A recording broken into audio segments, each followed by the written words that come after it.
Boss season 12ರ big boss ನ ಮೊದಲ task ಈಗಾಗಲೇ ಶುರುವಾಗಿದೆ. ನಿಮಗೆಲ್ಲರಿಗೂ ಕೂಡ ಗೊತ್ತಿರುವಂತೆ ಲಕ್ಸುರಿ ಬಜೆಟ್ ಟಾಸ್ಕ್ ಅನ್ನೋದನ್ನ ಬಿಗ್ ಬಾಸ್ ಅವರು ನಡೆಸ್ತಾರೆ. ಆ ಟಾಸ್ಕ್ ಅನ್ನ ಗೆದ್ದರೆ ಮಾತ್ರ ಮನೆಯವರಿಗೆ ಊಟ, ತಿಂಡಿ ಹಾಗೂ ಇನ್ನಿತರ ಐಟಮ್ಗಳು ಸಿಗ್ತದೆ. ಇದಕ್ಕೋಸ್ಕರ ನಿನ್ನೆ ಬಿಬಿ ಮಾರ್ಟ್ ಅನ್ನೋ ಒಂದು ಟಾಸ್ಕ್ ಅನ್ನ ಬಿಗ್ ಬಾಸ್ ಅವರು ಇಟ್ಟಿರ್ತಾರೆ. ಆ ಟಾಸ್ಕ್ ಅನ್ನ ಎಲ್ಲರೂ ಕೂಡ ಅದ್ಭುತವಾಗಿ ಆಡ್ತಾರೆ. ಬಟ್ ಮನೆಗೆ ಹೊಸಬರಾಗಿ ಈ ಒಂದು ಯಾವ ರೀತಿಯ ಟಾಸ್ಕ್ ಗಳೆಲ್ಲನೂ ಕೂಡ ಮೊದಲ ಬಾರಿ ನೋಡ್ತಾ ಇರುವಂತಹ ಮಲ್ಲಮ್ಮ ಮಾಡಿದ ಎಡವಟ್ಟಿನಿಂದ ಮನೆ ಸಂಪೂರ್ಣವಾದ ಲಕ್ಸುರಿ ಬಜೆಟ್ ಅನ್ನ ಕ್ಯಾನ್ಸಲ್ ಮಾಡಿಸ್ಕೊಂಡು ಉಪವಾಸ ಸಾಯುವಂತಹ ಪರಿಸ್ಥಿತಿಗೆ ಬಂದ್ಬಿಟ್ಟಿದೆ. ನಿಮಗೆಲ್ಲರಿಗೂ ಕೂಡ ಗೊತ್ತಿರಬಹುದು, ಬಿಗ್ ಬಾಸ್ ಮನೆ ಲಕ್ಸುರಿ ಟಾಸ್ಕ್ ಅನ್ನ ಮಾಡಬೇಕು ಅಂತ ಹೇಳಿದ್ರೆ ಅದಕ್ಕೊಂದು ಟೈಮಿಂಗ್ ಇರುತ್ತೆ. ಅದೇ ಪ್ರಕಾರವಾದಂತಹ ಟಾಸ್ಕ್ ಗಳನ್ನ ಮಾಡಬೇಕಾಗತ್ತೆ. ಬಟ್ ಮಲ್ಲಮ್ಮಂಗೆ ಇದ್ಯಾವುದೂ ಕೂಡ ಅರ್ಥವಾಗದೇ ಇರುವಂತಹ ಕಾರಣದಿಂದ ಟೈಮ್ ಸಂಪೂರ್ಣವಾಗಿ ಮುಗಿದ್ರೂ ಕೂಡ ಅವರು ಟಾಸ್ಕ್ ಅನ್ನ ಸಂಪೂರ್ಣವಾಗಿ ಮುಗಿಸೋದಕ್ಕೆ ಆಗೋದಿಲ್ಲ. ಇದರಿಂದಾಗಿ ಬಿಗ್ ಬಾಸ್ ಅವರು 1-2 ಬಾರಿ ಅವರಿಗೆ ಚಾನ್ಸ್ ಅನ್ನ ಕೊಟ್ಟರು ಕೂಡ ಮಲ್ಲಮ್ಮ ಪದೇ ಪದೇ ಅದೇ ತಪ್ಪನ್ನ ಮಾಡಿರೋದ್ರಿಂದ ಲಕ್ಸುರಿ ಬಜೆಟ್ ಟಾಸ್ಕ್ ಅನ್ನ ಕ್ಯಾನ್ಸಲ್ ಮಾಡಿದ್ದಾರೆ. ಈ ವಾರ ಮನೆ ಮಂದಿ ಯಾವುದೇ ರೀತಿಯಾದಂತಹ ಲಕ್ಸುರಿ ಬಜೆಟ್ ಅನ್ನ ತಗೊಂಡಿಲ್ಲ.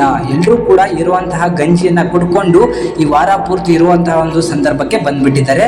ಸೊ ಈ ಒಂದು ಟಾಸ್ಕ್ ಅಲ್ಲಿ ಇನ್ನೊಂದೇನಂತ ಹೇಳಿದ್ರೆ, ಎಲ್ರಿಗೂ ಕೂಡ ಜೋಡಿಯಾಗಿ ಆಡ್ಲಿಕ್ಕೆ ಕೊಡ್ತಾರೆ, ಕೆಲವರಿಗೆ ಸಿಂಗಲ್ ಆಗಿ ಆಡಕ್ ಕೊಡ್ತಾರೆ. ಜೋಡಿಯಾಗಿ ಎಲ್ಲಾದ್ರೂ ಮಲ್ಲಮ್ಮಗೆ ಇನ್ನೊಬ್ರು ಜೋಡಿ ಇದ್ದಿದ್ರೆ ಈ ಟಾಸ್ಕ್ ಅನ್ನ ಗೆಲ್ತಾ ಇದ್ರು. ಬಟ್ ಮಲ್ಲಮ್ಮ ಒಬ್ಬರೇ ಆಡ್ತಿರೋದ್ರಿಂದಾಗಿ ಅವರಿಗೆ ಬಿಗ್ ಬಾಸ್ ಮನೆಯ ಆಟ ಸಂಪೂರ್ಣವಾಗಿ ಅರ್ಥನೇ ಆಗ್ತಾ ಇಲ್ಲ. ಅವರು ಸಿಕ್ಕಾಪಟ್ಟೆ ಕನ್ಫ್ಯೂಸ್ ಆಗ್ತಿದ್ದಾರೆ, ಭಯ ಬೀಳ್ತಿದ್ದಾರೆ. ಸೊ ಬಿಗ್ ಬಾಸ್ ವಾಯ್ಸಿಗೆ ಆಲ್ಮೋಸ್ಟ್ ಅವರು ಭಯ ಬಿದ್ದಿರೋದನ್ನ ನಾವೆಲ್ಲರೂ ಕೂಡ ನೋಡ್ಬೋದು. ಸೊ ಈ ಭಯದಿಂದಾಗಿ ಅವರಿಗೆ ಟಾಸ್ಕ್ಗೆ ಗೊತ್ತಾಗ್ತಿಲ್ಲ. ಅಲ್ಲೊಂದು ಗೆರೆಯನ್ನ ಎಳೆದಿದ್ದಾರೆ, ಆ ಗೆರೆ ಮೇಲೆ ನಿಲ್ಬೇಕು ಅನ್ನೋದು ಕೂಡ ಅವರಿಗೆ ಗೊತ್ತಾಗ್ತಿಲ್ಲ. ಅಷ್ಟು ಮುಗ್ಧತೆಯಿಂದ ಅವರು ಮನೆಯೊಳಗಿದ್ದಾರೆ. ಅವರಿಂದ ಮನೆ ಸಂಪೂರ್ಣವಾದ ಒಂದು ಬಿಗ್ ಬಾಸ್ ನ ಲಕ್ಸುರಿ ಬಜೆಟ್ ಅನ್ನ ಕ್ಯಾನ್ಸಲ್ ಮಾಡ್ಕೊಂಡಿದೆ, ಕಳ್ಕೊಂಡಿದೆ. ಇದರಿಂದಾಗಿ ಮಲ್ಲಮ್ಮನ ವಿರುದ್ಧ ಎಷ್ಟು ಜನ ಬೀಳ್ತಾರೋ ಅಥವಾ ಮಲ್ಲಮ್ಮನ್ಗೆ ಸಮಾಧಾನ ಮಾಡ್ತಾರೋ ಅಂತ ಹೇಳಿ ಕಾದು ನೋಡ್ಬೇಕು. ಅದಕ್ಕೂ ಮೊದಲು ಈ ಬೆಳಿಗ್ಗೆ ಬಂದಂತಹ ಪ್ರೋಮೋದಲ್ಲಿ 3 ಜನರಲ್ಲಿ ಒಬ್ಬರನ್ನ ಮನೆ ಕಳಿಸುವಂತ ಟಾಸ್ಕ್ ಇತ್ತು. ಆ 3 ಜನನು ಕೂಡ ಈ ಪ್ರೋಮೋದಲ್ಲಿ ಕಾಣಿಸ್ತಾನೆ ಇಲ್ಲ. ಅದರಿಂದಾಗಿ ಒಬ್ಬರನ್ನ ಎಲ್ಲೋ ಮನೆ ಕಳಿಸಿರಬಹುದು ಅಥವಾ ಅದನ್ನು ಕೂಡ ಗಾಸಿಪ್ ಆಗಿ ಇಟ್ಕೊಂಡು ಬೇರೆಯದೇ ಆದಂತಹ ಒಂದು ಏನೋ ಆಟನ ಆಡ್ಲಿಕ್ಕೆ ಬಿಗ್ ಬಾಸ್ ಅವರು ಮುಂದಾಗಿರ್ಬೋದು.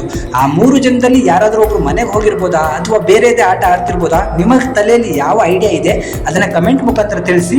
ಹಾಗೂ ಮಲ್ಲಮ್ಮ ಮಾಡಿದಂತಹ ಈ ಒಂದು ಮಿಸ್ಟೇಕಿನ ಬಗ್ಗೆ ನಿಮಗೆ ಏನಿಸುತ್ತೆ ಅದನ್ನ ಕಮೆಂಟ್ ಮುಖಾಂತರ ತಿಳಿಸಿ.